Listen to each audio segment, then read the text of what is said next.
how to recover deleted Facebook account after 30 days. So if you want to recover deleted Facebook account after 30 days, then what you need to do is first you just need to simply open up your browser or Google, anything that you're comfortable with. Now on the search, you need to search for facebook.com/support, or you can also search for Facebook Help Center and then tap on m.facebook.com, which is on the first, which will take you to this kind of interface. Now you just need to simply go with the top right, which has that three dots, and make sure that you're on the desktop side. Now you can scroll down a bit, and here you will have an option of contact us. So under how can we help you, here you need to search for recover deleted account. Once you've searched, now here you will have this kind of interface. So you just need to simply go with any option that you're comfortable with.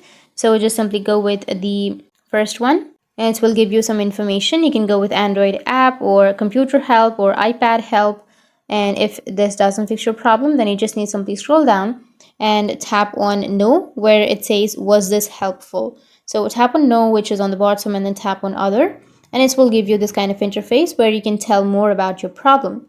So you just need to simply write that I have unfortunately deleted my account and it has been 30 days, so I want to get back to my Facebook deleted account. Please help me with that. Once you've written, then you can just go with submit, and once you've submitted, then your problem will be fixed. That's it, and if you have any questions, feel free to comment below. Thanks for watching.